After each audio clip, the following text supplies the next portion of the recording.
ਵਾਹਿਗੁਰੂ ਵਾਹਿਗੁਰੂ ਵਾਹਿਗੁਰੂ ਵਾਹਿਗੁਰੂ ਵਾਹਿਗੁਰੂ ਵਾਹਿਗੁਰੂ ਵਾਹਿਗੁਰੂ ਵਾਹਿਗੁਰੂ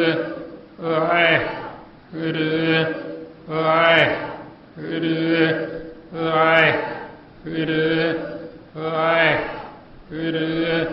ਵਾਹਿਗੁਰੂ ਵਾਹਿਗੁਰੂ ਵਾਹਿਗੁਰੂ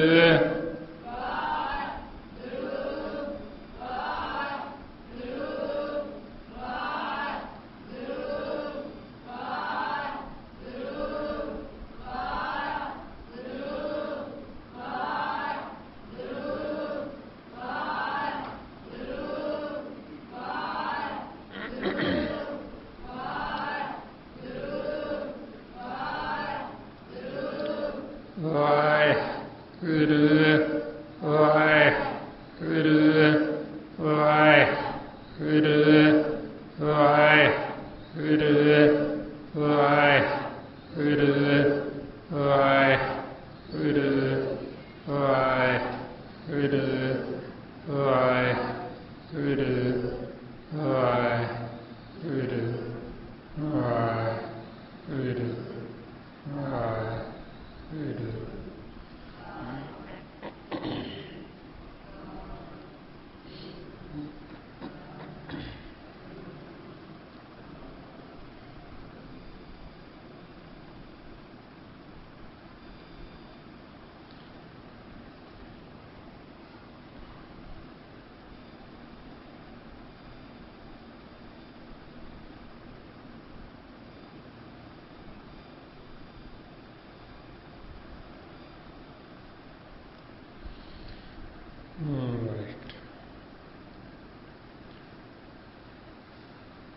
ਗੁਰੂ ਜੀ ਦੀ ਸਾਜੀ ਨਵਾਜੀ ਗੁਰੂ ਰੂਪ ਗੁਰੂ ਪਿਆਰੀ ਸਾਧ ਸੰਗਤ ਜੀ, ਵਾਹਿਗੁਰੂ ਜੀ ਕਾ ਖਾਲਸਾ ਵਾਹਿਗੁਰੂ ਜੀ ਕੀ ਫਤਿਹ।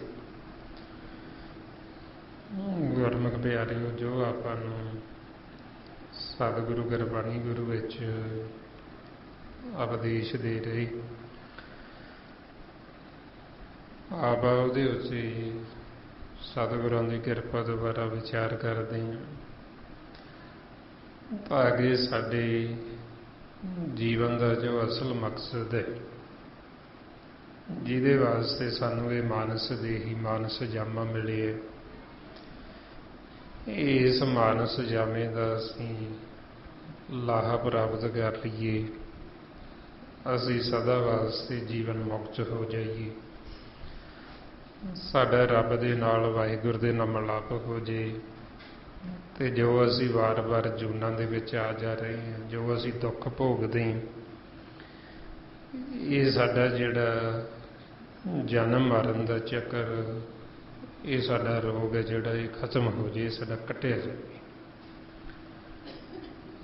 ਹੁਣ ਇਹ ਸਾਡਾ ਰੋਗ ਕਿਵੇਂ ਕੱਟਿਆ ਜਾਣਾ, ਕਿਵੇਂ ਅਸੀਂ ਸਦਾ ਵਾਸਤੇ ਜੀਵਨ ਮੁਕਤ ਹੋਣਾ, ਉਹਦੇ ਵਾਸਤੇ ਫਿਰ ਇਹ ਆਪਸ ਸਿਮਰਨ ਕਰਦੇ ਹਾਂ।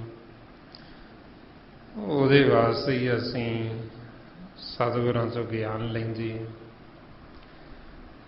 ਫਿਰ ਅਸੀਂ ਗਿਆਨ ਲੈ ਕੇ ਨਾਲ ਨਾਲ ਸਿਮਰਨ ਕਰਕੇ ਜੋ ਸਾਡੇ ਅੰਦਰ ਨਾਮ ਗੁਪਤ ਹੈ, ਉਸ ਗੁਪਤ ਨਾਮ ਨੂੰ ਆਪਾਂ ਪ੍ਰਗਟ ਕਰਨਾ ਹੁੰਦਾ, ਉਹਨੂੰ ਸੁਣਨਾ ਹੁੰਦਾ। ਫਿਰ ਜਦੋਂ ਅਸੀਂ ਨਾਮ ਨੂੰ ਸੁਣਾਂਗੇ, ਸੁਣ ਕੇ ਅਸੀਂ ਉਹਦੇ ਵਿੱਚ ਸਮਾਵਾਂਗੇ, ਫਿਰ ਸਾਡਾ ਜਿਹੜਾ ਜਨਮ ਮਰਨ ਹੈ ਇਹ ਖੰਡਨ ਹੋਣਾ, ਤੇ ਫਿਰ ਸਾਨੂੰ ਅਮਰ ਪਦ ਵੀ ਮਿਲਦੀ, ਜੋ ਇਹ ਸਾਨੂੰ ਫਿਰ ਦੁੱਖ ਸਾਡੇ ਮਨ ਨੂੰ ਇਹ ਦੁੱਖ ਕੱਟਿਆ ਜਾਂਦਾ। ਮਾਰੇ ਫਰਮਾਉਂਦੇ ਹਰ ਜਨ ਹਰ ਹਰ ਨਾਮ ਸਮਾਣੇ, ਦੁੱਖ ਜਨਮ ਮਰਨ ਭਵਖੰਡਾ ਹੀ। ਕਿ ਜਦੋਂ ਅਸੀਂ ਨਾਮ 'ਚ ਸਮਾ ਗਏ, ਜਿਹੜਾ ਸਾਡਾ ਦੁੱਖ ਸੀ ਉਹ ਸਾਡਾ ਦੁੱਖ ਕੱਟਿਆ। ਦੁੱਖ ਕੀ ਸੀ?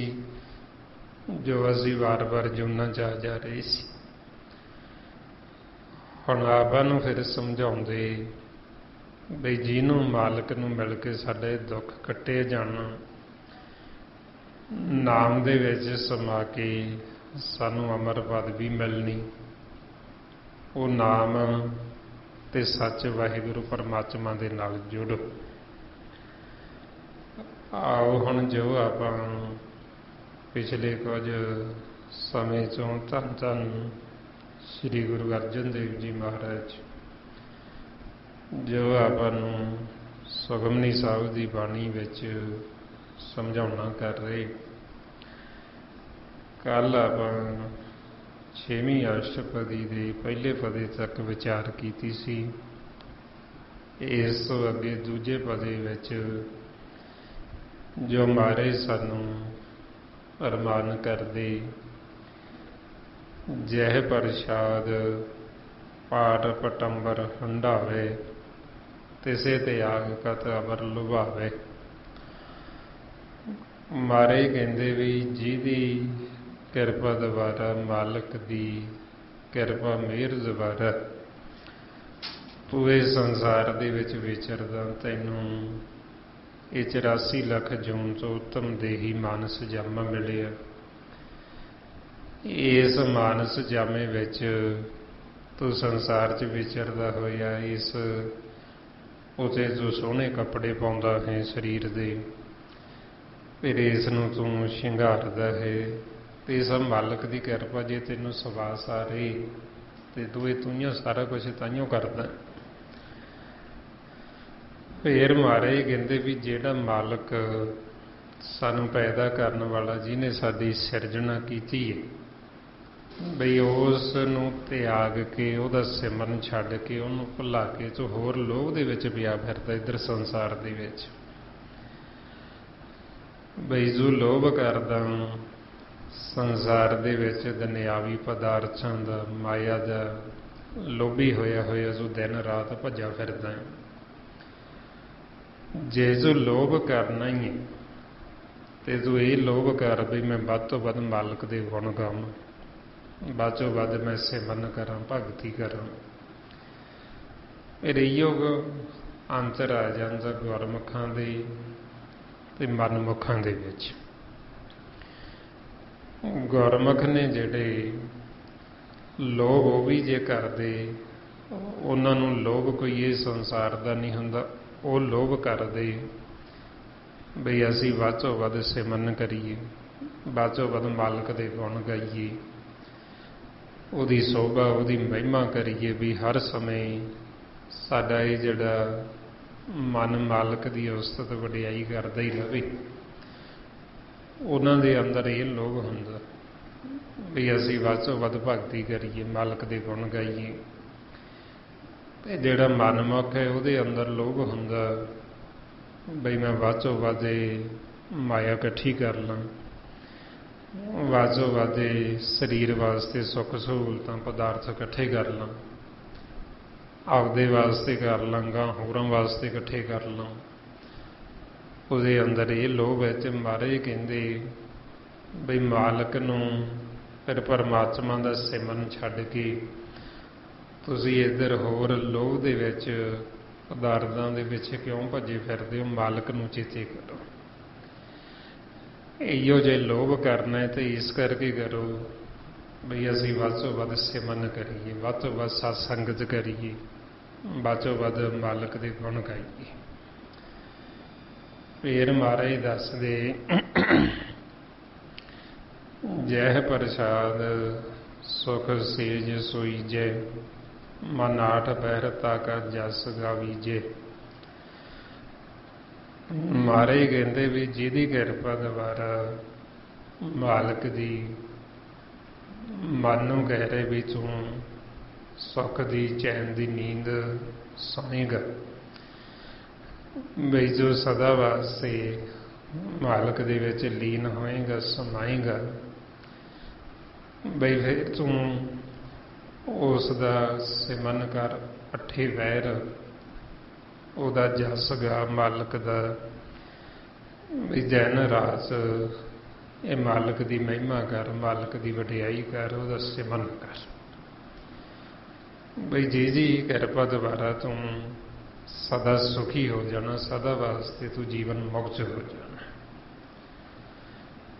ਜਿਵੇਂ ਹੁਣ ਇੱਕ ਚਾਹੇ ਸੰਸਾਰ ਦੇ ਵਿੱਚ ਜੀਵ ਜਦੋਂ ਸਿਮਰਨ ਨਹੀਂ ਕਰਦਾ, ਉਹ ਸੁੱਖ ਦੀ ਨੀਂਦ ਨਹੀਂ ਸੌਂਦਾ, ਉਹਨੂੰ ਸੌਣ ਤੋਂ ਮਗਰੋਂ ਵੀ ਚੈਨ ਨਹੀਂ ਹੈ।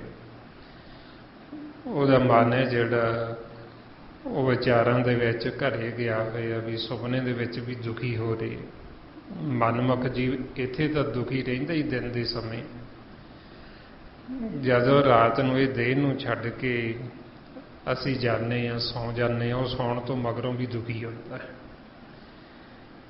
ਕਿ ਅੱਗੇ ਉਹਨੂੰ ਗਿਆਨ ਨਹੀਂ, ਸੋਝੀ ਨਹੀਂ, ਇੰਨਾ ਜ਼ਿਆਦਾ ਮਾਇਆ ਦੇ ਨਾਲ ਪਿਆਰ ਪਾ ਚੁੱਕਾ, ਉੱਥੇ ਗਿਆ ਹੋਇਆ ਵੀ ਇੱਧਰ ਸੰਸਾਰ ਦੇ ਵੱਲ ਨੂੰ ਧਿਆਨ ਰੱਖਦਾ, ਤੇ ਜਿਹਨੂੰ ਸੁਪਨਾ ਕਹਿੰਦਾ ਸੁਪਨੇ 'ਚ ਵੀ ਫਿਰ ਦੁੱਖ ਭੋਗਦਾ।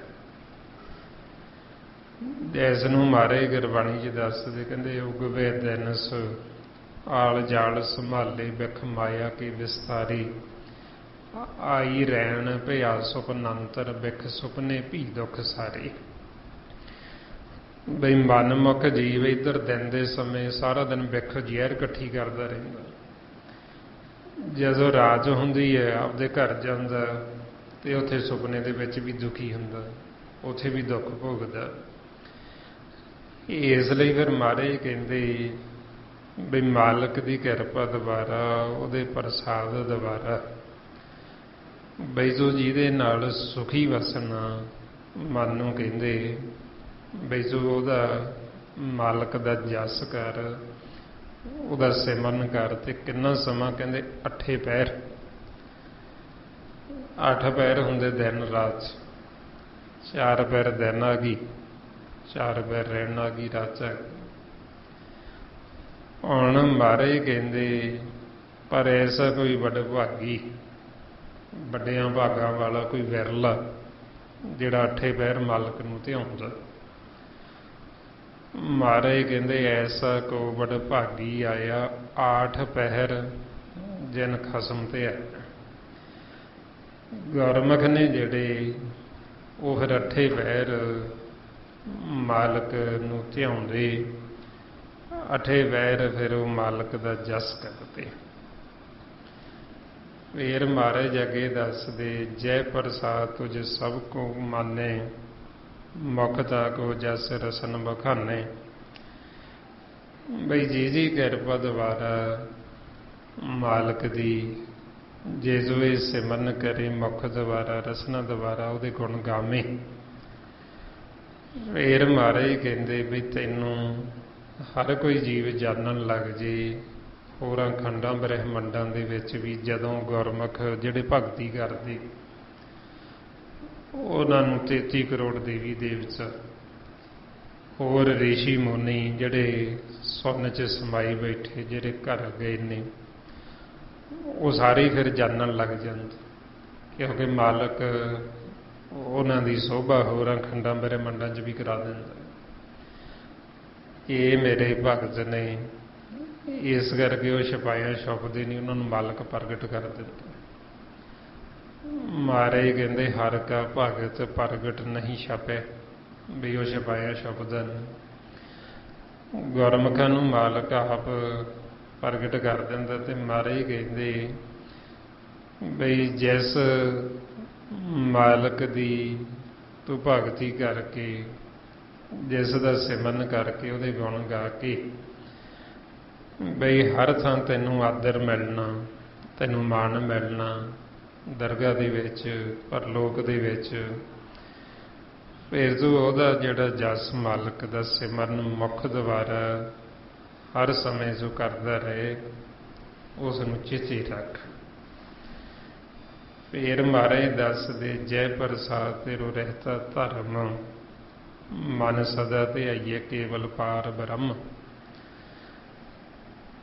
ਬਈ ਜੇ ਤੂੰ ਪਾਰ ਬ੍ਰਹਮ ਪਰਮਾਤਮਾ ਨੂੰ, ਵਾਹਿਗੁਰੂ ਨੂੰ ਆਖੀ, ਆਪਾਂ ਨੂੰ ਜਨ ਕਹਿ ਦਿੱਤਾ ਹੈ, ਤੇ ਮਾਲਕ ਨੂੰ ਬ੍ਰਹਮ ਕਹਿ ਦਿੱਤਾ। ਹੁਣ ਆਪਾਂ ਨੂੰ ਸਮਝਾਉਂਦੇ ਬਈ ਬ੍ਰਹਮ ਸਾਡੇ ਅੰਦਰ, ਅਸੀਂ ਬਾਰ ਬ੍ਰਹਮ ਦੇ ਵਿੱਚ ਵਸਦੇ ਹਾਂ।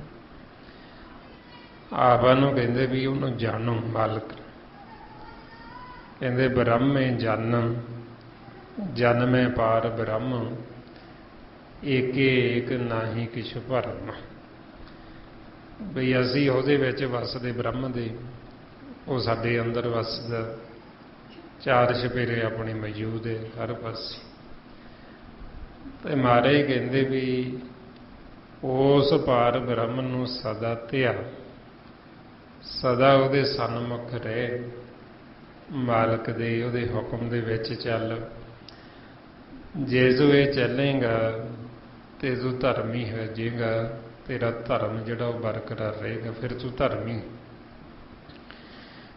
ਜਿਹੜਾ ਹੁਣ ਜੀਵ ਸਿਮਰਨ ਕਰਦਾ ਨਹੀਂ, ਜਿਹੜਾ ਸਤਸੰਗਤ ਕਰਦਾ ਨਹੀਂ, ਉਹ ਫਿਰ ਵੱਖੋ ਵੱਖਰੇ ਜੀਵ ਆਪਣੀ ਮੱਤ ਦੁਆਰਾ ਧਰਮ ਬਣਾ ਲੈਂਦੇ ਤੇ ਫਿਰ ਧਰਮਾਂ ਦੀ ਖਾਤਰ ਉਹ ਲੜਦੇ, ਫਿਰ ਉਹ ਵੰਡੀਆਂ ਪਾ ਲੈਂਦੇ। ਤੇ ਜਦੋਂ ਜੀਵ ਧਰਮ ਦੀ ਖਾਤਰ ਲੜਦਾ ਹੈ, ਉਹ ਫਿਰ ਅਗਿਆਨਤਾ ਵਸ ਹੋ ਕੇ ਲੜਦਾ, ਦੌਦਾ ਵਸ ਹੋ ਕੇ ਲੜਦਾ। ਧਰਮ ਜੋ ਹੈ ਉਹ ਸਾਡਾ ਸਾਰਿਆਂ ਦਾ ਇੱਕੋ ਹੀ ਹੈ, ਪਰਮਾਤਮਾ ਨੂੰ ਧਰਮ ਆਖਿਆ। ਤੇ ਧਰਮ ਸਾਨੂੰ ਲੜਨਾ ਨਹੀਂ ਸਿਖਾਉਂਦਾ, ਧਰਮ ਸਾਨੂੰ ਵੈਰ ਵਿਰੋਧ ਈਰਖਾ ਨਫ਼ਰਤ ਨਹੀਂ ਸਿਖਾਉਂਦਾ। ਉਹ ਸਾਨੂੰ ਇਹ ਨਹੀਂ ਕਹਿੰਦਾ ਵੀ ਤੁਸੀਂ ਲੜਾਈਆਂ ਝਗੜੇ ਕਰੋ। ਜਿਵੇਂ ਸੰਸਾਰ ਦੇ ਵਿੱਚ ਵੀ ਮਾਤਾ ਪਿਤਾ ਹੁੰਦੇ, ਉਹਨਾਂ ਦੇ ਜੇ ਹੁਣ 2-4 ਬੱਚੇ ਨੇ, ਉਹ ਨਹੀਂ ਚਾਹੁੰਦੇ ਵੀ ਸਾਡੇ ਬੱਚੇ ਲੜਨ। ਤੇ ਜੇ ਬੱਚੇ ਲੜਦੇ, ਮਾਂ ਪਿਓ ਨੂੰ ਵੀ ਦੁੱਖ ਹੁੰਦਾ ਬਈ ਦੇਖੋ ਕਿਉਂ ਝਗੜਦੇ ਨੇ। ਉਹ ਵੀ ਚਾਹੁੰਦੇ ਵੀ ਇਕੱਠੇ ਮਿਲ ਕੇ ਰਹਿਣ, ਪਿਆਰ ਦੇ ਨਾਲ ਰਹਿਣ। ਹੁਣ ਅਸੀਂ ਸਾਰੇ ਇੱਕੋ ਹੀ ਅਕਾਲ ਪੁਰਖ ਪਰਮੇਸ਼ਰ ਦੇ ਬੱਚੇ। ਜਦੋਂ ਅਸੀਂ ਇਸ ਤਰ੍ਹਾਂ ਫਿਰ ਧਰਮਾਂ ਦੇ ਨਾਂ ਤੇ ਲੜਦੇ ਹਾਂ, ਜਦੋਂ ਅਸੀਂ ਇੱਕ ਦੂਸਰੇ ਨਾਲ ਵੈਰ ਵਿਰੋਧ ਈਰਖਾ ਨਫ਼ਰਤ ਕਰਦੇ, ਤੇ ਫਿਰ ਅਸੀਂ ਆਖੀ ਅਸੀਂ ਮਾਲਕ ਨੂੰ ਚੰਗੇ ਲੱਗਾਂਗੇ। ਚੰਗੇ ਉਹਨੂੰ ਕਿਵੇਂ ਲੱਗਾਂਗੇ? ਅਸੀਂ ਬੱਚੇ ਉਹਦੇ ਆਪਸ ਵਿੱਚ ਲੜੀਏ ਤੇ ਉਹਨੂੰ ਥੋੜ੍ਹੀ ਚੰਗੇ ਲੱਗਾਂਗੇ। ਸੰਸਾਰੀ ਮਾਤਾ ਪਿਤਾ ਨੂੰ ਨਹੀਂ ਚੰਗਾ ਲੱਗਦਾ ਉਹਦੇ ਬੱਚੇ ਲੜਨ, ਤੇ ਉਹ ਤਾਂ ਸਾਡਾ ਅਸਲ ਮਾਤਾ ਪਿਤਾ ਹੈ, ਨਿਰੰਕਾਰ ਵਾਹਿਗੁਰੂ, ਜਿਹਨੇ ਸਾਨੂੰ ਜਨਮ ਦਿੱਤਾ, ਸਾਡਾ ਜਨਮ ਦਾਤਾ। ਤੇ ਉਹਨੂੰ ਫਿਰ ਅਸੀਂ ਕਿਵੇਂ ਭਾਵਾਂਗੇ ਜਦੋਂ ਅਸੀਂ ਆਪਸ ਵਿੱਚ ਹੀ ਲੜਾਂਗੇ? ਇਸ ਵਾਸਤੇ ਫਿਰ ਸਾਨੂੰ ਕਹਿੰਦੇ ਵੀ ਜੇ ਅਸੀਂ ਮਾਲਕ ਨੂੰ ਧਿਆਈਏ, ਉਹਦਾ ਸਿਮਰਨ ਕਰੀਏ, ਤੇ ਅਸੀਂ ਧਰਮੀ ਹੋ ਜਾਈਏ, ਸਾਡਾ ਧਰਮ ਬਰਕਰਾਰ ਰਵੇ। ਧਰਮ ਹੁੰਦਾ ਹੈ ਵੀ ਜਦੋਂ ਅਸੀਂ ਮਾਲਕ ਨੂੰ ਮਿਲ ਲੈਂਦੇ, ਪਰਮਾਤਮਾ ਪ੍ਰਕਾਸ਼ ਰੂਪ ਹੈ, ਉਹ ਸਾਡਾ ਧਰਮ ਹੈ। ਤੇ ਧਰਮ ਦੇ ਜਿਹੜੇ ਗੁਣ ਨੇ, ਸਾਡੇ ਮਾਤਾ ਪਿਤਾ ਦੇ ਜਿਹੜੇ ਗੁਣ ਨੇ, ਜਿਵੇਂ ਆਪਣਾ ਮਾਤਾ ਪਿਤਾ ਨਿਰਭਉ ਹੈ, ਨਿਰਵੈਰ ਹੈ, ਉਹ ਕਿਸੇ ਨਾਲ ਵੈਰ ਵਿਰੋਧ ਨਹੀਂ ਕਰਦਾ, ਹਮੇਸ਼ਾ ਉਹ ਮਿੱਠਾ ਹੀ ਬੋਲਦਾ, ਕੌੜਾ ਉਹਨੂੰ ਕਦੇ ਬੋਲਣਾ ਨਹੀਂ ਆਉਂਦਾ, ਕਿਸੇ ਦੇ ਔਗਣ ਦੇਖਦਾ ਨਹੀਂ, ਚਿਤਾਰਦਾ ਨਹੀਂ। ਇਹ ਸਾਡੇ ਪਿਤਾ ਦੇ ਗੁਣ ਨੇ। ਜਦੋਂ ਆਪਾਂ ਉਹਦੇ ਸਨਮੁਖ ਹੋ ਜਾਵਾਂਗੇ, ਉਹਦੇ ਗੁਣ ਆਪਣੇ 'ਚ ਆ ਜਾਣਗੇ। ਜਦੋਂ ਉਹਦੇ ਗੁਣ ਆਪਣੇ 'ਚ ਆ ਗਏ, ਆਪਾਂ ਵੀ ਧਰਮੀ ਹੋ ਗਏ। ਜੇ ਹੁਣ ਸਾਡੇ ਵਿੱਚ ਮਾਲਕ ਵਾਲੇ ਗੁਣ ਨਹੀਂ, ਤੇ ਅਸੀਂ ਉਹਦਾ ਜਿੰਨਾ ਮਰਜ਼ੀ ਰੌਲਾ ਪਾਈ ਜਾਈਏ, ਅਸੀਂ ਧਰਮੀ ਹਾਂ ਜੀ। ਜੇ ਸਾਡੇ ਵਿੱਚ ਉਹਦੇ ਗੁਣ ਹੀ ਨਹੀਂ, ਤੇ ਫਿਰ ਅਸੀਂ ਧਰਮੀ ਨਹੀਂ ਹੈ, ਫਿਰ ਅਸੀਂ ਆਪਦੀ ਮੱਤ ਦੁਆਰੇ ਧਰਮੀ ਬਣੇ ਹੋਏ ਹਾਂ। ਤੇ ਉਹ ਫਿਰ ਸਾਡੀ ਮੱਤ ਦੁਆਰਾ ਜਿਹੜਾ ਅਸੀਂ ਧਰਮ ਬਣਾਇਆ, ਉਹ ਫਿਰ ਤਾਂ ਕਰਕੇ ਅਸੀਂ ਇੱਕ ਦੂਸਰੇ ਨਾਲ ਲੜਦੇ ਹਾਂ। ਫਿਰ ਅਸੀਂ ਦੂਸਰੇ ਨੂੰ ਕਹਿੰਦੇ ਹਾਂ ਵੀ ਉਹਦਾ ਧਰਮ ਨੀਵਾਂ ਹੈ, ਸਾਡਾ ਧਰਮ ਉੱਚਾ ਹੈ, ਅਸੀਂ ਸ੍ਰੇਸ਼ਟ, ਅਸੀਂ ਚੰਗੇ ਹਾਂ, ਦੂਸਰਾ ਮਾੜਾ ਹੈ।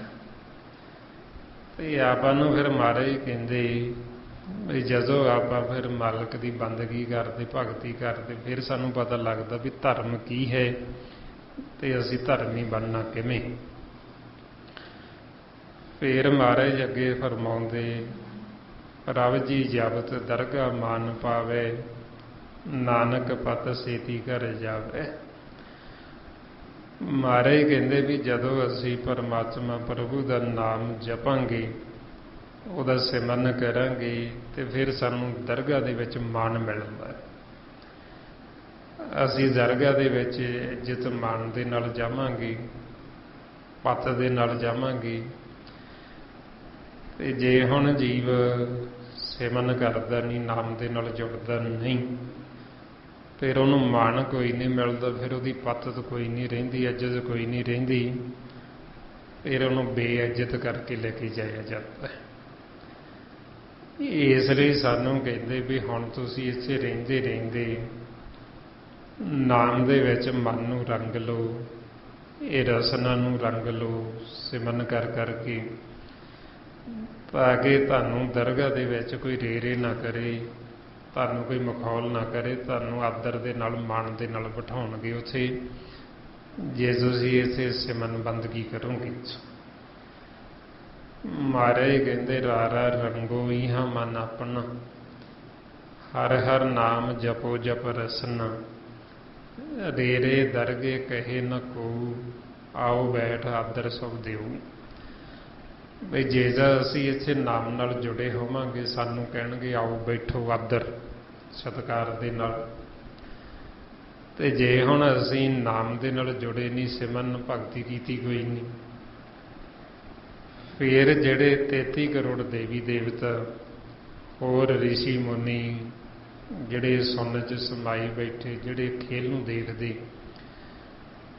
ਜਦੋਂ ਫਿਰ ਮਨ ਨੂੰ ਲੈ ਕੇ ਜਾਂਦੇ, ਜਿਹੜਾ ਮਨਮੁਖ ਉਹਨੂੰ ਫਿਰ ਨੰਗਾ ਕਰ ਲੈਂਦੇ, ਇਹ ਸਰੀਰ ਦੇ ਵਿੱਚੋਂ ਜਦੋਂ ਕੱਢ ਲੈਂਦੇ ਮਨ ਨੂੰ ਬਾਹਰ, ਉਹਨੂੰ ਫਿਰ ਨੰਗਾ ਕਰਕੇ, ਉਹਨੂੰ ਬੇਇੱਜ਼ਤ ਕਰਕੇ ਉਹਨੂੰ ਕੁੱਟਦੇ ਲੈ ਕੇ ਜਾਂਦੇ ਜਾਮਨੇ ਜਿਹੜੇ। ਜਦੋਂ ਉਹਨੂੰ ਕੁੱਟ ਕੇ ਲੈ ਕੇ ਜਾਂਦੇ, ਹੁਣ ਉਹਨਾਂ ਦੀ ਦਿਵ ਦ੍ਰਿਸ਼ਟੀ ਉਹ ਦੇਖਦੇ ਨੇ, ਆਪਾਂ ਨੂੰ ਤਾਂ ਨਜ਼ਰ ਨਹੀਂ ਆਉਂਦਾ ਕਿਉਂਕਿ ਆਪਾਂ ਸੁੱਤੇ ਪਏ ਹਾਂ, ਆਪਾਂ ਨੂੰ ਪਤਾ ਨਹੀਂ ਲੱਗਦਾ ਵੀ ਕਿੱਥੇ ਗਿਆ। ਜਿਹੜੇ ਗੁਰਮੁਖ ਜਾਗਦੇ, ਜਿਹੜੇ ਪਾਰਦਰਸ਼ੀ, ਉਹਨਾਂ ਨੂੰ ਦਿਖਾਈ ਦਿੰਦਾ, ਉਹਨਾਂ ਨੂੰ ਦਿੰਦਾ। ਉਹ ਫਿਰ ਜਦੋਂ ਦੇਖਦੇ ਜਿਹੜੇ ਪਾਰਦਰਸ਼ੀ, ਜਿਨ੍ਹਾਂ ਦੀ ਦਿਵ ਦ੍ਰਿਸ਼ਟੀ ਹੈ, ਉਹ ਫਿਰ ਉਹਨੂੰ ਦੇਖ ਕੇ ਰੇਰੇ ਕਰਦੇ ਵੀ ਦੇਖੋ ਕਿੰਨੇ ਸਮੇਂ ਬਾਅਦ ਇਹਨਾਂ ਨੂੰ ਮਾਨਸ ਜਾਮਾ ਮਿਲਿਆ ਸੀ, ਕਿੰਨਿਆਂ ਯੁੱਗਾਂ ਬਾਅਦ। ਤੇ ਮਾਨਸ ਜਾਮੇ ਵਿੱਚ ਰਹਿੰਦੇ ਹੋਏ ਵੀ ਇਹਨਾਂ ਨੇ ਜੀਵਨ ਦਾ ਲਾਹਾ ਨਹੀਂ ਕੱਢਿਆ, ਸਾਰੀ ਉਮਰ ਹੁਕਮ ਤੋਂ ਵਾਕੀ ਰਹੇ, ਨਾ ਇਹਨਾਂ ਨੇ ਸਤ ਸੰਗਤ ਕੀਤੀ, ਨਾ ਗੁਰੂ ਦੀ ਸ਼ਰਨ 'ਚ ਗਏ, ਨਾ ਮਾਲਕ ਦੇ ਸਨਮੁਖ ਹੋਏ, ਨਾ ਹੁਕਮ ਨੂੰ ਬੁੱਝਿਆ, ਨਾ ਆਪਦੇ ਘਰ ਦਾ ਭੇਦ ਲਿਆ, ਨਿੱਜ ਮਹਿਲ ਦਾ। ਸਾਰੀ ਉਮਰ ਇੱਥੇ ਵੀ ਦੁਖੀ ਰਹੇ, ਤੇ ਹੁਣ ਦੇਖੋ ਕਿਵੇਂ ਬੇਇੱਜ਼ਤ ਹੋ ਕੇ ਜਾ ਰਹੇ, ਕਿਵੇਂ ਕੁੱਟ ਖਾਂਦੇ ਜਾ ਰਹੇ। ਤੇ ਇਸ ਅਵਸਥਾ 'ਚ ਫਿਰ ਮਹਾਰਾਜ ਕਹਿੰਦੇ ਵੀ ਤੁਹਾਨੂੰ ਕੋਈ ਰੇਰੇ ਨਹੀਂ ਕਰੇਗਾ, ਜੇ ਤੁਸੀਂ ਇੱਥੇ ਨਾਮ ਦੇ ਨਾਲ ਜੁੜੇ ਹੋਵੋਗੇ, ਫਿਰ ਤੁਹਾਡਾ ਸਤਿਕਾਰ ਕਰਨਗੇ। ਫਿਰ ਉਹ ਜਦੋਂ ਗੁਰਮੁਖ ਜਾਂਦੇ, ਉਹਨਾਂ ਦੇ ਮਨ 'ਚ ਵੀ ਚਾਅ ਪੈਦਾ ਹੁੰਦਾ, ਜਿਵੇਂ ਦੇਵੀ ਦੇਵਤੇ, ਫਿਰ ਉਹ ਵੀ ਮਾਲਕ ਨੂੰ ਬੇਨਤੀ ਕਰਦੇ ਵੀ ਸਾਨੂੰ ਵੀ ਮਾਨਸ ਜਾਮੇ 'ਚ ਭੇਜੋ, ਤਾਂ ਕਿ ਅਸੀਂ ਵੀ ਮਾਨਸ ਜਾਮੇ 'ਚ ਭਗਤੀ ਕਰਕੇ ਸਦਾ ਵਾਸਤੇ ਤੁਹਾਡੇ ਵਿੱਚ ਲੀਨ ਹੋ ਜਾਈਏ, ਸਦਾ ਵਾਸਤੇ ਅਮਰ ਹੋ ਜਾਈਏ। ਇਸ ਵਾਸਤੇ ਫਿਰ ਮਹਾਰਾਜ ਕਹਿੰਦੇ ਗੁਰ ਸੇਵਾ ਤੇ ਭਗਤ ਕਮਾਈ, ਤਾਵੇ ਮਾਨਸ ਦੇਹੀ ਪਾਈ, ਇਸ ਦੇਹੀ ਕੋ ਸਿਮਰੇ ਦੇਵ, ਸੋ ਦੇਹੀ ਭਜ ਹਰ ਕੀ ਸੇਵ। ਬਈ ਜਦੋਂ ਤੱਕ ਗੁਰਮੁਖ ਨਾਮ ਦੇ ਵਿੱਚ ਸਮਾ ਕੇ ਜਾਂਦੇ, ਉਹ ਦੇਵ ਲੋਕ ਤੋਂ ਵੀ ਉੱਪਰ ਜਦੋਂ ਜਾਂਦੇ, ਆਪਦੇ ਮੂਲ ਸੱਚ ਦੇ ਵਿੱਚ ਸਮਾਉਂਦੇ, ਤੇ ਉਹਨਾਂ ਦੇ ਦੇਖ ਕੇ ਫਿਰ ਦੇਵੀ ਦੇਵਤੇ ਵੀ ਨਮਸਕਾਰਾਂ ਕਰਦੇ ਉਹਨਾਂ ਨੂੰ, ਤੇ ਉਹ ਵੀ ਫਿਰ ਮਾਲਕ ਨੂੰ ਬੇਨਤੀਆਂ ਕਰਦੇ ਵੀ ਸਾਨੂੰ ਵੀ ਮਾਨਸ ਜਾਮਾ ਦਿਓ, ਕਿਉਂਕਿ ਉਹਦੇ ਵਿੱਚ ਦੇਵ ਲੋਕ 'ਚੋਂ ਭਗਤੀ ਨਹੀਂ ਕਰ ਸਕਦੇ। ਉਹ ਆਪਾਂ ਨੂੰ ਦੇਖਦੇ ਤਾਂ ਹੈਗੇ, ਪਰ ਉਹਨਾਂ ਨੂੰ ਇਹ ਵਾਰੀ ਮੌਕਾ ਨਹੀਂ ਹੈ ਵੀ ਉਹ ਭਗਤੀ ਕਰ ਲੈਣ। ਭਗਤੀ ਸਿਰਫ ਆਪਾਂ ਮਾਨਸ ਜਾਮੇ 'ਚ ਹੀ ਕਰ ਸਕਦੇ। ਇਸ ਕਰਕੇ ਫਿਰ ਇਹਨੂੰ ਉਹ ਵੀ ਸਿਮਰਦੇ, ਉਹ ਵੀ ਚਾਹੁੰਦੇ ਵੀ ਸਾਨੂੰ ਮਾਨਸ ਜਾਮਾ ਮਿਲੇ। ਤੇ ਮਹਾਰਾਜ ਫਿਰ ਕਹਿੰਦੇ ਵੀ ਹੁਣ ਬਈ ਜਿਹਦੇ ਨਾਲ ਤੇਰੀ ਇੱਜ਼ਤ ਪੱਤ ਰਹਿਣੀ, ਨਾਮ ਦੇ ਨਾਲ, ਤੂੰ ਪੱਤ ਦੇ ਨਾਲ ਆਪਦੇ ਘਰ ਜਾਣਾ, ਦਰਗਾਹ 'ਚ ਤੈਨੂੰ ਮਾਨ ਮਿਲਣਾ, ਇਸ ਕਰਕੇ ਤੂੰ ਸੱਚ ਤੇ ਨਾਮ ਦੇ ਨਾਲ ਜੁੜ। ਫਿਰ ਅੱਗੇ ਮਹਾਰਾਜ ਫਰਮਾਉਂਦੇ ਜਹ ਪ੍ਰਸਾਦ ਰੋਗ ਕੰਚਨ ਦੇਹੀ, ਲੈਵਲ ਆਵੋ ਤਿਸ ਰਾਮ ਸਨੇਹੀ। ਬਈ ਜਿਸ ਦੀ ਕਿਰਪਾ ਦੁਆਰਾ ਸਾਨੂੰ ਕੰਚਨ ਦੇਹੀ ਮਿਲੀ, ਕੰਚਨ ਹੁੰਦਾ ਵੀ ਸੋਨੇ ਵਰਗੀ ਸ਼ੁੱਧ ਪਿਓਰ, ਸਾਡਾ ਜਿਹੜਾ ਮਨ ਹੈ, ਮਨ ਦੀ ਜਿਹੜੀ ਦੇਹੀ ਹੈ, ਸੂਖਮ ਆਕਾਰ ਮਨ ਦਾ, ਉਹਨੂੰ ਕੰਚਨ ਦੇਹੀ ਦਾ ਨਾਂ ਦਿੱਤਾ ਵੀ ਉਹ ਸ਼ੁੱਧ ਪਿਓਰ ਹੈ। ਤੇ ਮਹਾਰਾਜ ਕਹਿੰਦੇ ਵੀ ਜਿਹਦੀ ਕਿਰਪਾ ਦੁਆਰਾ ਸਾਨੂੰ ਉਹ ਕੰਚਨ ਦੇਹੀ ਮਿਲੀ ਹੈ, ਤੇ ਤੁਸੀਂ ਇਹਦੇ ਵਿੱਚ ਰਹਿੰਦੇ ਹੋਏ ਉਸ ਮਾਲਕ ਦੇ ਨਾਲ ਸਨੇਹ ਕਰੋ, ਮਾਲਕ ਪਰਮਾਤਮਾ ਦੇ ਨਾਲ ਲਿਵ ਜੋੜੋ। ਜੇ ਅਸੀਂ ਲਿਵ ਨਹੀਂ ਜੋੜਾਂਗੇ ਤੇ ਉਹ ਸਾਡੀ ਜਿਹੜੀ ਕੰਚਨ ਦੇਹੀ, ਉਹ ਕੰਚਨ ਰਹਿਣੀ ਨਹੀਂ, ਫਿਰ ਉਹਨੂੰ ਜੰਗਾਲ ਲੱਗ ਜਾਣਾ, ਉਹ ਲੋਹਾ ਰੂਪ ਹੋ ਜਾਂਦੀ। ਇਸ ਕਰਕੇ ਫਿਰ ਇੱਕ ਤਾਂ ਸਾਡਾ ਮਨ ਜਿਵੇਂ ਰੋਗੀ ਹੁੰਦਾ, ਫਿਰ ਮਨ ਦਾ ਜਿਹੜਾ ਤਨ ਹੈ ਉਹ ਤਨ ਵੀ ਰੋਗੀ ਹੋ ਜਾਂਦਾ। ਜਦੋਂ ਹੁਣ ਆਪਾਂ ਇਹ ਸਿਮਰਨ ਕਰਦੇ ਹਾਂ, ਸਤ ਸੰਗਤ ਕਰਦੇ ਹਾਂ, ਸ਼ਬਦ ਦੀ ਵਿਚਾਰ ਕਰਦੇ ਹਾਂ, ਇਹਦੇ ਨਾਲ ਫਿਰ ਸਾਡਾ ਮਨ ਤੇ ਮਨ ਦੀ ਜਿਹੜੀ ਉਹ ਕੰਚਨ ਦੇਹੀ ਉਹ ਸ਼ੁੱਧ ਹੁੰਦੀ, ਉਹ ਧੋਤੇ ਜਾਂਦੇ ਨੇ ਦੋਵੇਂ। ਇਸ ਲਈ ਮਹਾਰਾਜ ਕਹਿੰਦੇ ਕਰ ਇਸ਼ਨਾਨ ਸਿਮਰ ਪ੍ਰਭ ਆਪਣਾ ਮਨ ਤਨ ਭਏ ਅਰੋਗਾ, ਕਿ ਸਾਡਾ ਮਨ ਤੇ ਮਨ ਦਾ ਜਿਹੜਾ ਤਨ, ਜਿਹੜੀ ਕੰਚਨ ਦੇਹੀ, ਉਹਨੇ ਰੋਗ ਰਹਿਤ ਹੋ ਜਾਣਾ। ਆਹ ਦੇਹੀ ਦੀ ਗੱਲ ਨਹੀਂ ਕਰਦੇ ਸਰੀਰ ਦੀ, ਇਹ ਤਾਂ ਇੱਕ ਦਿਨ ਨਾਸਵਾਨ ਹੋਣਾ ਹੀ ਹੋਣਾ, ਇਹਨੂੰ ਤਾਂ ਆਪਾਂ ਛੱਡਣਾ ਹੀ ਛੱਡਣਾ। ਇਹਦਾ ਇਹ ਨਹੀਂ ਪਤਾ ਵੀ ਅੰਤ ਸਮੇਂ ਨੂੰ ਕਿਹੜਾ ਰੋਗ ਲੱਗ ਜਾਣਾ, ਕੀ ਹੋ ਜਾਣਾ। ਇਹ ਜ਼ਰੂਰੀ ਨਹੀਂ ਹੈ ਵੀ ਜੇ ਆਪਾਂ ਆਖੀਏ ਵੀ ਅਸੀਂ ਸਿਮਰਨ ਕਰਦੇ ਹਾਂ ਜਾਂ ਅਸੀਂ ਸੰਗਤ ਕਰਦੇ ਜਾਂ ਜਿਹੜੇ ਗੁਰਮੁਖ ਵੀ ਉਹਨਾਂ ਨੂੰ ਰੋਗ ਨਹੀਂ ਲੱਗਦਾ। ਇਹ ਸਰੀਰ ਹੈ ਜਿਹੜਾ ਉਹ ਕਿਸੇ ਦਾ ਵੀ ਰੋਗੀ ਹੋ ਸਕਦਾ, ਚਾਹੇ ਸੰਤ ਹੈ, ਸਾਧੂ ਹੈ, ਭਗਤ ਹੈ, ਗੁਰਸਿੱਖ ਹੈ, ਕਿਸੇ ਨੂੰ ਵੀ ਕੋਈ ਵੀ ਰੋਗ ਲੱਗ ਸਕਦਾ ਸਰੀਰ ਨੂੰ। ਪਰ ਉਹਨਾਂ ਦੀ ਜਿਹੜੀ ਕੰਚਨ ਦੇਹੀ ਮਨ ਰੋਗ ਰਹਿਤ ਹੁੰਦਾ, ਉਹਨਾਂ ਦੇ ਮਨ ਦਾ ਤਨ ਰੋਗ ਰਹਿਤ ਹੁੰਦਾ, ਉਹਨਾਂ ਨੂੰ ਰੋਗ ਨਹੀਂ ਲੱਗਦਾ। ਤੇ ਮਨਮੁਖ ਹੈ ਜਿਹੜਾ, ਉਹਦਾ ਮਨ ਵੀ ਰੋਗੀ, ਮਨ ਦਾ ਤਨ ਵੀ ਰੋਗੀ।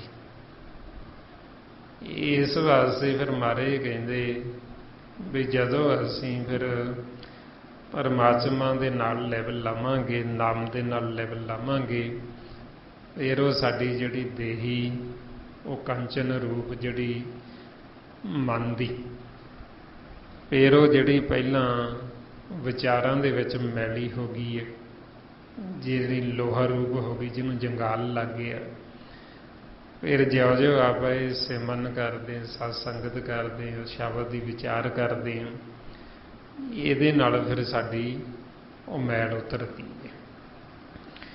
ਮਹਾਰਾਜ ਕਹਿੰਦੇ ਮਨ ਤਨ ਧੋਵੇ ਸ਼ਬਦ ਵਿਚਾਰੀ, ਕਿ ਜਦੋਂ ਅਸੀਂ ਸ਼ਬਦ ਦੀ ਵਿਚਾਰ ਕਰਾਂਗੇ ਸਾਡਾ ਮਨ ਤੇ ਮਨ ਦਾ ਜਿਹੜਾ ਤਨ ਉਹ ਦੋਵੇਂ ਧੋਤੇ ਜਾਣਗੇ। ਇਹ ਜੋ ਸਤ ਸੰਗਤ ਹੈ ਇਹਨੂੰ ਪਾਰਸ ਦਾ ਨਾਮ ਦਿੱਤਾ। ਤੇ ਜਿਵੇਂ ਸਾਡਾ ਇਹ ਮਨ ਤੇ ਮਨ ਦਾ ਤਨ ਉਹ ਬਾਹਰ ਰਹਿ ਕੇ, ਇੱਕ ਤਾਂ ਜਦੋਂ ਘਰ ਦੇ ਵਿੱਚ ਰਵੇ, ਅੰਦਰ ਰਵੇ, ਫਿਰ ਤਾਂ ਇਹ ਸ਼ੁੱਧ ਹੀ ਰਵੇ। ਜਦੋਂ ਘਰ ਤੋਂ ਬਾਹਰ, ਜਿਵੇਂ ਆਪਾਂ ਬਾਹਰ ਕੋਈ ਲੋਹੇ ਦੀ ਚੀਜ਼ ਰੱਖ ਦਈਏ, ਹੁਣ ਬਾਹਰ ਪਾਣੀ ਵੀ ਪੈਂਦਾ, ਬਰਸਾਤ ਹੁੰਦੀ, ਉਹਨੂੰ ਜੰਗਾਲ ਲੱਗਣਾ ਹੀ ਲੱਗਣਾ। ਅੰਦਰ ਪਈ ਹੋਵੇ ਤਾਂ ਉਹਦਾ ਬਚਾਅ ਹੈ। ਹੁਣ ਮਨ ਹੈ ਜਿਹੜਾ, ਜਦੋਂ ਘਰ 'ਚ ਤਾਂ ਅੰਦਰ ਤਾਂ ਰਹਿੰਦਾ ਨਹੀਂ ਹੈ, ਬਾਹਰ ਚਲਾ ਜਾਂਦਾ, ਭੱਜਾ ਫਿਰਦਾ ਵਿਚਾਰਾਂ 'ਚ, ਫੁਰਨਿਆਂ ਦੇ ਵਿੱਚ, ਫਿਰ ਇਹਨੂੰ ਜੰਗਾਲ ਲੱਗ ਜਾਂਦਾ, ਮਨ ਨੂੰ ਵੀ ਤੇ ਮਨ ਦੇ ਤਨ ਨੂੰ। ਤੇ ਜੋ ਸਤ ਸੰਗਤ ਹੈ ਫਿਰ ਇਹਨੂੰ ਪਾਰਸ ਆਖੀਏ। ਜਿਵੇਂ ਪਾਰਸ ਦੇ ਨਾਲ ਲੋਹਾ ਲੱਗ ਕੇ ਉਹ ਕੰਚਨ ਹੋ ਜਾਂਦਾ, ਸੋਨਾ ਹੋ ਜਾਂਦਾ। ਇਸੇ ਤਰ੍ਹਾਂ ਹੀ ਫਿਰ ਜਦੋਂ ਅਸੀਂ ਸਤ ਸੰਗਤ ਕਰਦੇ ਹਾਂ, ਸੰਗ ਕਰਦੇ ਸੰਤਾਂ ਦਾ, ਸਾਧੂਆਂ ਦਾ, ਉਹ ਪਾਰਸ ਹੁੰਦੇ। ਉਹਨਾਂ ਦਾ ਸੰਗ ਕਰਕੇ ਸਾਡੀ ਜਿਹੜੀ ਦੇਹੀ ਲੋਹਾ ਰੂਪ ਹੋ ਗਈ, ਉਹ ਵੀ ਫਿਰ ਕੰਚਨ ਹੋ ਜਾਂਦੀ। ਮਹਾਰਾਜ ਕਹਿੰਦੇ ਸਾਧ ਸੰਗਤ ਮਿਲ ਵਿਵੇਕ ਬੁੱਧ ਹੋਈ, ਪਾਰਸ ਪਾਰਸ ਲੋਹਾ ਕੰਚਨ ਸੋਈ। ਇਹ ਪਾਰਸ ਦੇ ਨਾਲ ਲੋਹਾ ਲੱਗ ਕੇ ਉਹ ਕੰਚਨ ਹੋ ਗਿਆ, ਉਹ ਸੋਨਾ ਬਣ ਗਿਆ, ਉਹ ਸ਼ੁੱਧ ਹੋ ਗਿਆ। ਉਹ ਇਸੇ ਤਰ੍ਹਾਂ ਹੀ ਫਿਰ ਆਪਾਂ ਸੰਗਤ ਕਰਕੇ, ਗੁਰੂ ਦੀ ਮੱਤ ਲੈ ਕੇ, ਸਾਡੀ ਜਿਹੜੀ ਕੰਚਨ ਦੇਹੀ ਉਹ ਫਿਰ ਸ਼ੁੱਧ ਹੋ ਜਾਂਦੀ, ਉਹ ਸਾਡਾ ਮਨ ਧੋਤਾ ਜਾਂਦਾ। ਮਹਾਰਾਜ ਅੱਗੇ ਦੱਸਦੇ, ਜਹ ਪ੍ਰਸਾਦ ਤੇਰਾ ਓਲਾ ਰਹਿਤ, ਮਨ ਸੁਖ ਪਾਵੇ ਹਰ ਹਰ ਜਸ ਕਹਿਤ।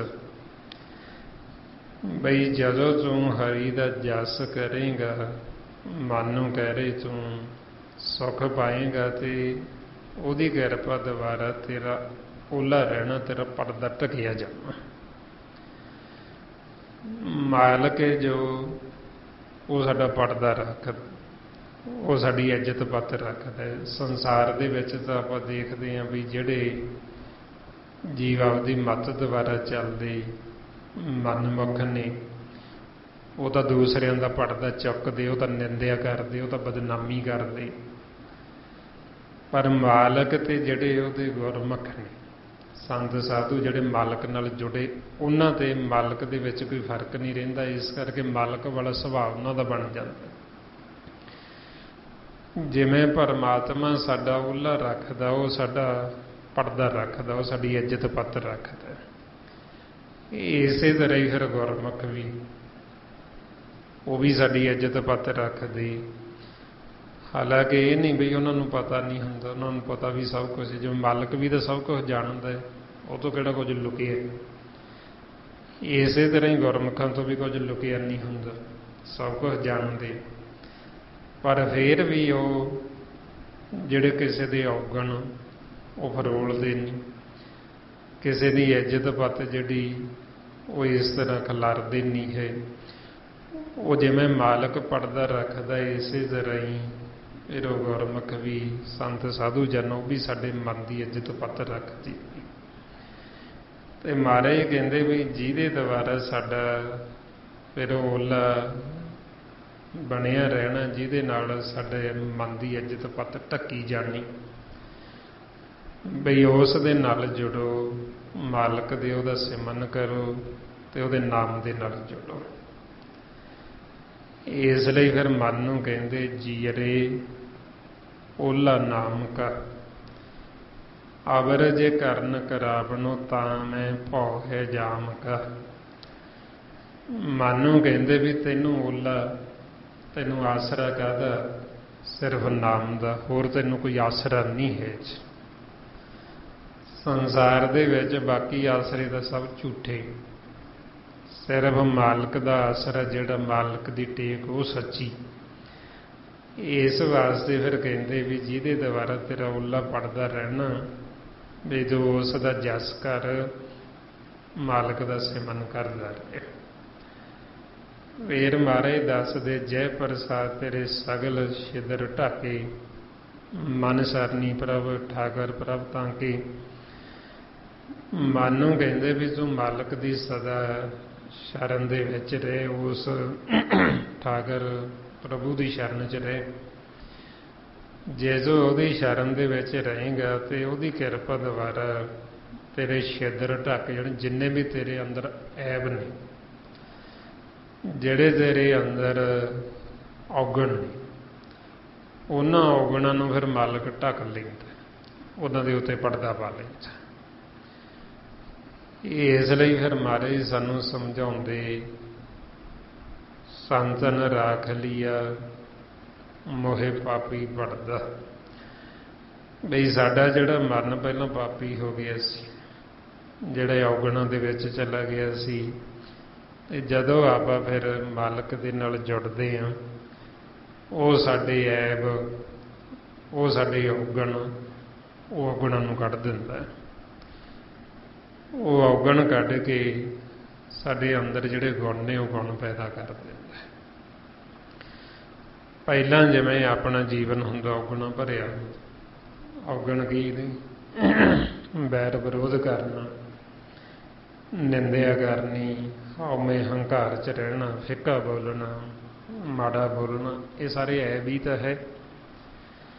ਸੰਸਾਰ 'ਚ ਤਾਂ ਐਬ ਜੀਵ ਕਹਿੰਦਾ ਵੀ ਜਿਹੜਾ ਕੋਈ ਨਸ਼ਾ ਕਰਦਾ ਵੀ ਇਹ ਐਬੀ ਹੈ ਜੀ, ਇਹ ਨਸ਼ਾ ਕਰਦਾ। ਅਸੀਂ ਸਾਰੇ ਨਸ਼ਾ ਕਰਦੇ। ਜਿਹੜਾ ਜੀਵ ਸਿਮਰਨ ਨਹੀਂ ਕਰਦਾ, ਉਹਨੂੰ ਨਸ਼ਾ ਚੜ੍ਹਿਆ ਹੀ ਹੋਇਆ, ਉਹ ਨਸ਼ੇ ਤੋਂ ਰਹਿਤ ਨਹੀਂ ਹੈ। ਕਿਸੇ ਨੂੰ ਮਾੜਾ ਬੋਲਣਾ, ਫਿੱਕਾ ਬੋਲਣਾ, ਕਿਸੇ ਦੀ ਨਿੰਦਿਆ ਕਰਨੀ, ਸੁਣਨੀ, ਇਹ ਵੀ ਇੱਕ ਨਸ਼ਾ ਹੈ। ਕਿਸੇ ਦੇ ਨਾਲ ਈਰਖਾ ਨਫ਼ਰਤ ਕਰਨੀ, ਇਹ ਵੀ ਇੱਕ ਨਸ਼ਾ ਹੈ। ਤੇ ਇਸ ਕਰਕੇ ਫਿਰ ਆਪਾਂ ਨੂੰ ਕਹਿੰਦੇ ਬਈ ਇਹ ਸਾਰੇ ਸਾਡੇ ਅੰਦਰ ਐਬ ਹੁੰਦੇ, ਵੀ ਇਹ ਅਸੀਂ ਨਸ਼ੇੜੀ ਹਾਂ ਕਿਉਂਕਿ ਅਸੀਂ ਨਸ਼ਾ ਕਰਦੇ ਹਾਂ। ਸਾਡੇ ਕੰਨ ਨੇ ਜਿਹੜੇ ਇਹ ਪਰਾਈ ਨਿੰਦਿਆ ਸੁਣਦੇ, ਕੰਨਾਂ ਰਾਹੀਂ ਅਸੀਂ ਨਸ਼ਾ ਕਰਦੇ। ਅੱਖਾਂ ਦੁਆਰਾ ਅਸੀਂ ਪਰਾਇਆ ਤਨ ਦੇਖਦੇ ਹਾਂ, ਮਾਇਆ ਨੂੰ ਦੇਖਦੇ ਹਾਂ, ਇਹ ਅਸੀਂ ਅੱਖਾਂ ਦੁਆਰਾ ਨਸ਼ਾ ਕਰਦੇ। ਰਸਨਾ ਦੁਆਰਾ ਅਸੀਂ ਫਿੱਕਾ ਬੋਲਦੇ ਹਾਂ, ਮਾੜਾ ਬੋਲਦੇ ਹਾਂ, ਇਹ ਅਸੀਂ ਮੁੱਖ ਦੁਆਰਾ ਨਸ਼ਾ ਕਰਦੇ। ਇਸ ਕਰਕੇ ਫਿਰ ਮਾਰੇ ਹੀ ਕਹਿੰਦੇ ਬਈ ਜਿਹਦੀ ਕਿਰਪਾ ਦੁਆਰਾ, ਜਿਸ ਮਾਲਕ ਦੀ ਪ੍ਰਸ਼ਾਦ ਦੁਆਰਾ, ਮਿਹਰ ਦੁਆਰਾ ਬਈ ਸਾਡੇ ਜਿਹੜੇ ਐਬ ਨੇ ਇਹ ਐਬ ਖਤਮ ਹੋਣੇ। ਬਈ ਜਿਹਨੇ ਸਾਡੀ ਇੱਜ਼ਤ ਪੱਤ ਰੱਖਣੀ, ਸਾਡੇ ਐਬਾਂ ਨੂੰ ਢਕਣਾ, ਐਬ ਦੀ ਥਾਂ ਸਾਡੇ ਅੰਦਰ ਔਗਣਾਂ ਦੀ ਥਾਂ ਜਿਹਨੇ ਸਾਡੇ ਅੰਦਰ ਗੁਣ ਪੈਦਾ ਕਰ ਦੇਣੇ, ਫਿਰ ਉਸ ਮਾਲਕ ਦੀ ਸ਼ਰਨੀ ਪਵੋ, ਉਹਦੀ ਸ਼ਰਨ ਦੇ ਵਿੱਚ ਜਾਓ। ਹੁਣ ਆਪਾਂ ਨੂੰ ਕਹਿੰਦੇ ਵੀ ਜੇ ਤੁਸੀਂ ਸਦਾ ਸੁੱਖ ਚਾਹੁੰਦੇ ਹੋ ਤੇ ਫਿਰ ਰਾਮ ਦੀ ਵਾਹਿਗੁਰੂ ਦੀ ਸ਼ਰਨ 'ਚ ਪਵੋ। ਜੋ ਸੁੱਖ ਕੋ ਚਾਹੇ ਸਦਾ ਸ਼ਰਨ ਰਾਮ ਕੀ ਲੇ। ਹੁਣ ਜਦੋਂ ਅਸੀਂ ਮਾਲਕ ਦੀ ਸ਼ਰਨ 'ਚ ਚਲੇ ਜਾਂਦੇ, ਸ਼ਰਨ 'ਚ ਕਦੋਂ ਜਾਂਦੇ ਆਪਾਂ ਨੂੰ ਕਿਵੇਂ ਪਤਾ ਲੱਗਦਾ ਵੀ ਅਸੀਂ ਸ਼ਰਨ 'ਚ ਚਲੇ ਗਏ? ਜਦੋਂ ਆਪਾਂ ਇਹ ਸਿਮਰਨ ਕਰਾਂਗੇ, ਸਿਮਰਨ ਕਰਕੇ ਸਾਡੇ ਵਿਚਾਰ ਫੁਰਨੇ ਜਿੱਥੇ ਜਾ ਕੇ ਬਿਲਕੁਲ ਖਤਮ ਹੋ ਜਾਂਦੇ, ਸਾਡੇ ਵਿਚਾਰ ਫੁਰਨੇ ਰੁਕ ਗਏ, ਕੋਈ ਆਪਾਂ ਨੂੰ ਵਿਚਾਰ ਨਹੀਂ ਰਿਹਾ। ਜਦੋਂ ਅਸੀਂ ਵਿਚਾਰਾਂ ਤੋਂ ਬਿਲਕੁਲ ਰਹਿਤ ਹੋ ਗਏ, ਸਮਝ ਲਓ ਅਸੀਂ ਵਾਹਿਗੁਰੂ ਦੀ ਸ਼ਰਨ ਦੇ ਵਿੱਚ ਚੱਲੇ ਗਏ। ਜਦੋਂ ਅਸੀਂ ਫਿਰ ਸ਼ਰਨ 'ਚ ਜਾਂਦੇ ਹਾਂ, ਸਾਡੀ ਸ਼ਰਨ ਦੇ ਵਿੱਚ ਪਿਆਂ ਦੀ ਫਿਰ ਉਹ ਇੱਜ਼ਤ ਪੱਤ ਰੱਖਦਾ। ਇਸ ਵਾਸਤੇ ਫਿਰ ਆਪਾਂ ਵਾਰ-ਵਾਰ, ਤਾਈਓ ਸਤਿਗੁਰੂ ਵੀ ਤਾਂ ਆਪਾਂ ਨੂੰ ਵਾਰ-ਵਾਰ ਹੁਣ ਇਹੋ ਕਹੀ ਜਾ ਰਹੇ ਵੀ ਤੁਸੀਂ ਸਿਮਰਨ ਕਰੋ। ਸਿਮਰਨ ਕਰੋਗੇ ਤੇ ਤੁਸੀਂ ਤਾਂ ਸ਼ਰਨ 'ਚ ਜਾਓਗੇ, ਕਿਉਂਕਿ ਸਿਮਰਨ ਕਰਾਂਗੇ ਤੇ ਸਾਡੇ ਵਿਚਾਰ ਫੁਰਨੇ ਰੁਕਣਗੇ। ਜੇ ਅਸੀਂ ਸਿਮਰਨ ਨਹੀਂ ਕਰਾਂਗੇ, ਸਾਡੇ ਵਿਚਾਰ ਤਾਂ ਰੁਕਦੇ ਨਹੀਂ, ਫੁਰਨੇ ਤਾਂ ਰੁਕਦੇ ਨਹੀਂ, ਤੇ ਅਸੀਂ ਸ਼ਰਨ 'ਚ ਤਾਂ ਜਾਂਦੇ ਹੀ ਨਹੀਂ ਹੈ। ਇਸ ਵਾਸਤੇ ਫਿਰ ਮਹਾਰਾਜ ਸਾਨੂੰ ਸਮਝਾਉਂਦੇ ਵੀ ਮਾਲਕ ਦੀ ਸ਼ਰਨ ਦੇ ਵਿੱਚ ਪਵੋ। ਫਿਰ ਅੱਗੇ ਮਹਾਰਾਜ ਦੱਸਦੇ, ਜਹ ਪ੍ਰਸਾਦ ਤੁਝ ਕੋ ਨਾ ਪਹੁੰਚੇ, ਮਨ ਸਾਧ ਸਾਧ ਸਿਮਰੋ ਪ੍ਰਭ ਉੱਚੇ। ਬਈ ਉਸ ਮਾਲਕ ਨੂੰ ਸਾਧ ਸਾਸ ਪਰਮਾਤਮਾ ਨੂੰ ਸਿਮਰੋ। ਜਦੋਂ ਤੁਸੀਂ ਉਹਨੂੰ ਸਿਮਰੋਗੇ, ਮਾਲਕ ਆਪ ਉੱਚਾ ਹੈ ਤੇ ਸਾਡੇ ਮਨ ਨੂੰ ਵੀ ਉੱਚਾ ਕਰ ਦੇਣਾ। ਸਾਡਾ ਮਨ ਵਿਚਾਰਾਂ ਤੋਂ, ਫੁਰਨਿਆਂ ਤੋਂ ਰਹਿਤ ਹੋ ਗਿਆ ਤੇ ਉੱਚਾ ਹੋ ਗਿਆ। ਜਦੋਂ ਇਹ ਉੱਚਾ ਹੋ ਗਿਆ, ਫਿਰ ਮਾਲਕ ਦੀ ਕਿਰਪਾ ਦੁਆਰਾ ਇਹਨੇ ਉੱਚਾ ਹੋਣਾ ਤੇ ਉੱਥੇ ਫਿਰ ਇਹ ਜਿਹੜੇ ਜਮ ਨੇ, ਜਮਾਂ ਦੀ ਪਹੁੰਚ ਨਹੀਂ। ਇਹ ਕਾਮ, ਕ੍ਰੋਧ, ਲੋਭ, ਮੋਹ, ਹੰਕਾਰ ਇਹ ਥੱਲੇ ਰਹਿ ਜਾਂਦੇ। ਸਾਡਾ ਮਨ ਸੀ ਜਿਹੜਾ ਉਹ ਇਹਦੋਂ ਉੱਪਰ ਚਲਾ ਗਿਆ, ਉੱਪਰ ਉੱਠ ਗਿਆ, ਆਪਦੇ ਘਰ ਚਲਾ ਗਿਆ। ਇਹ ਥੱਲੇ ਖੜੇ ਹੁੰਦੇ ਦਰ ਦੇ ਉੱਤੇ, ਮਨ ਉੱਪਰ ਚਲਾ ਗਿਆ, ਮਹਿਲ ਦੇ ਵਿੱਚ ਆਪਦੇ ਘਰ ਵਸਣਾ ਸ਼ੁਰੂ ਕਰ ਦਿੱਤਾ ਤੇ ਪਹਿਰੇਦਾਰ ਬਣ ਕੇ, ਨੌਕਰ ਬਣ ਕੇ ਦਰ ਦੇ ਉੱਤੇ ਖੜੇ ਹੋ ਗਏ। ਬਈ ਜੋ ਸਾਨੂੰ ਮਨ ਰਾਜਾ ਹੁਕਮ ਕਰੇਗਾ, ਫਿਰ ਉਸ ਹੁਕਮ ਨੂੰ ਸਤ ਵਚਨ ਕਰਕੇ ਮੰਨਦੇ। ਫਿਰ ਉਹਨਾਂ ਦੇ ਦੱਸੇ ਮੁਤਾਬਕ ਗੁਰਮੁਖਾਂ ਦੇ ਫਿਰ ਇਹ ਚੱਲਦੇ ਨੇ। ਇਸ ਕਰਕੇ ਮਹਾਰਾਜ ਕਹਿੰਦੇ ਵੀ ਮਾਲਕ ਦੀ ਕਿਰਪਾ ਦੁਆਰਾ ਜਿੱਥੇ ਇਹਨਾਂ ਦੀ ਪਹੁੰਚ ਨਹੀਂ, ਤੋ ਇਹਨਾਂ ਦੀ ਪਹੁੰਚ ਤੋਂ ਉੱਚਾ ਚੱਲਾ ਜਾਂਦਾ। ਤੇ ਇਸ ਕਰਕੇ ਤੂੰ ਫਿਰ ਉਸ ਮਾਲਕ ਦਾ, ਪਰਮਾਤਮਾ ਦਾ ਸਿਮਰਨ ਕਰ। ਫਿਰ ਮਹਾਰਾਜ ਫਰਮਾਉਂਦੇ, ਜੈ ਪ੍ਰਸਾਦ ਪਾਈ ਦੁਰਲੰਭ ਦੇ, ਨਾਨਕ ਤਾ ਕੀ ਭਗਤ ਕਰੇ। ਬਈ ਜੈਸ ਮਾਲਕ ਦੀ ਕਿਰਪਾ ਦੁਆਰਾ ਇਹ ਦੁਰਲੰਭ ਦੇ ਮਿਲੀ ਸਨ। ਮਾਨਸ ਜਾਮਾ ਇਸ ਨੂੰ ਕਹਿੰਦੇ ਦੁਰਲੰਭ। ਦੁਰਲੰਭ ਹੁੰਦਾ ਵੀ ਬੜੀ ਔਖੀ, ਬੜੇ ਚਿਰਾਂ ਬਾਅਦ, ਬੜੇ ਲੰਮੇ ਸਮੇਂ ਬਾਅਦ ਮਿਲਣੀ। ਹੁਣ ਸੱਚੇ ਪਾਤਸ਼ਾਹ ਕਹਿੰਦੇ ਵੀ ਇਸ ਮਾਨਸ ਜਾਮੇ ਵਾਸਤੇ ਅਸੀਂ ਕਈ ਯੁੱਗ ਇਹ ਤਰਲੋਕੀ ਦੇ ਵਿੱਚ ਘੁੰਮਦੇ ਰਹਿੰਦੇ। ਕਦੇ ਆਪਾਂ ਆਕਾਸ਼ ਲੋਕ ਨੂੰ ਚਲੇ ਗਏ, ਪੰਛੀ ਬਣ ਗਏ। ਕਦੇ ਆਪਾਂ ਭੂਮ ਲੋਕ 'ਚ ਆ ਗਏ, ਆ ਫਸਲ ਬਾੜੀਆਂ, ਦਰਖਤ ਬਣ ਗਏ, ਘਾਹ ਫੂਸ ਬਣ ਗਏ। ਕਦੇ ਆਪਾਂ ਪਤਾਲ ਲੋਕ ਨੂੰ ਚਲੇ ਗਏ, ਪਾਣੀ ਦੇ ਜਾਨਵਰ ਬਣ ਗਏ। ਇਸ ਤਰ੍ਹਾਂ ਸਾਨੂੰ ਕਈ ਯੁੱਗ ਲੰਘ ਜਾਂਦੇ, ਇੱਤਰ ਲੋਕੀ ਦੇ ਚੱਕਰ ਕੱਟਦੇ ਕੱਟਦੇ ਫਿਰ ਸਾਨੂੰ ਇਹ ਮਾਨਸ ਦੇਹੀ ਮਿਲਦੀ ਹੈ। ਤੇ ਮਹਾਰਾਜ ਕਹਿੰਦੇ ਹੁਣ ਮਿਲੀ ਕਈਆਂ ਯੁੱਗਾਂ ਬਾਅਦ, ਪਰ ਮਾਉਂਦੇ ਫਿਰਤ ਫਿਰਤ ਬਹੁਤੇ ਯੁੱਗ ਹਾਰਿਓ ਮਾਨਸ ਦੇਹ ਲੈ। ਬਈ ਇੰਨੇ ਯੁੱਗ ਅਸੀਂ ਹਾਰਦੇ ਰਹੇ ਖੇਲ ਨੂੰ, ਵਾਰ-ਵਾਰ ਅਸੀਂ ਜੂਨਾਂ ਦੇ ਵਿੱਚ ਜੰਮਦੇ ਮਰਦੇ ਰਹੇ, ਤੇ ਹੁਣ ਇਹ ਸਾਨੂੰ ਮਾਨਸ ਦੇਹੀ ਮਿਲੀ ਦੁਰਲੰਭ ਬੜੇ ਚਿਰਾਂ ਬਾਅਦ। ਤੇ ਹੁਣ ਸੱਚੇ ਪਾਤਸ਼ਾਹ ਕਹਿੰਦੇ ਮਿਲ ਗਈ, ਤੇ ਹੁਣ ਤੁਸੀਂ ਵੈਸੇ ਸਿਮਰਨ ਕਿਉਂ ਨਹੀਂ ਕਰਦੇ? ਹੁਣ ਕਿਉਂ ਨਹੀਂ ਪਰਮਾਤਮਾ ਦਾ ਨਾਮ ਜਪਦੇ? ਕਿਉਂ ਨਹੀਂ ਹੁਣ ਤੁਸੀਂ ਕੋਈ ਉਪਾਅ ਕਰਦੇ ਵੀ ਅਸੀਂ ਹੁਣ ਸਦਾ ਵਾਸਤੇ ਮੁਕਤ ਹੋ ਜਾਈਏ, ਕਿਤੇ ਫੇਰ ਨਾ ਵਾਪਸ ਮੁੜ ਜਾਈਏ ਉਧਰ? ਇਸ ਲਈ ਮਹਾਰਾਜ ਕਹਿੰਦੇ ਨਾਨਕ ਕਹਿਤ ਮਿਲਣ ਕੀ ਵਰੀਆ ਸਿਮਰਤ ਕਹਾ ਨਹੀਂ। ਬਈ ਹੁਣ ਮਿਲਣ ਦੀ ਵਾਰੀ, ਹੁਣ ਸਿਮਰਨ ਨਹੀਂ ਕਰਦੇ। ਪਹਿਲਾਂ ਤਾਂ ਅਸੀਂ ਇੰਨੇ ਯੁੱਗ ਦੁੱਖ ਭੋਗਦੇ ਰਹੇ ਜੂਨਾਂ 'ਚ, ਤੇ ਬੇਨਤੀਆਂ ਕਰਦੇ ਰਹੇ ਵੀ ਸਾਨੂੰ ਕਿਤੇ ਮਾਨਸ ਦੇਹੀ ਮਿਲੇ, ਤੇ ਮਾਨਸ ਜਾਮੇ 'ਚ ਰਹਿ ਕੇ ਅਸੀਂ ਭਗਤੀ ਕਰ ਲਈਏ, ਤੇ ਅਸੀਂ ਜੀਵਨ ਮੁਕਤ ਹੋ ਜਾਈਏ, ਸਦਾ ਵਾਸਤੇ ਅਸੀਂ ਅਮਰ ਹੋ ਜਾਈਏ, ਸਾਨੂੰ ਦੁਬਾਰਾ ਨਾ ਵਾਪਸ ਇੱਧਰ ਨੂੰ ਮੁੜਨਾ ਪਵੇ। ਤੇ ਮਾਨਸ ਜਾਮੇ 'ਚ ਆ ਕੇ ਜੀਵ ਫਿਰ ਕਹਿੰਦਾ ਅੱਗਾ ਕਿਹੜਾ ਕਿਸੇ ਨੇ ਦੇਖੇ, ਵੀ ਅੱਗੇ ਕੀ ਪਤਾ ਕੀ ਹੁੰਦਾ ਜੀ, ਇੱਥੇ ਹੀ ਮੌਜ ਮਸਤੀ ਕਰ ਲਓ। ਹੁਣ ਮਹਾਰਾਜ ਸਾਨੂੰ ਫਿਰ ਦੱਸਦੇ ਵੀ ਆਹ ਜਿਹੜਾ ਤੁਸੀਂ ਹੋਰ ਜੂਨਾਂ ਦੇਖਦੇ ਹੋ, ਆਹ 84 ਲੱਖ, ਇਹ ਤੁਹਾਡਾ ਅੱਗਾ ਹੀ ਹੈ।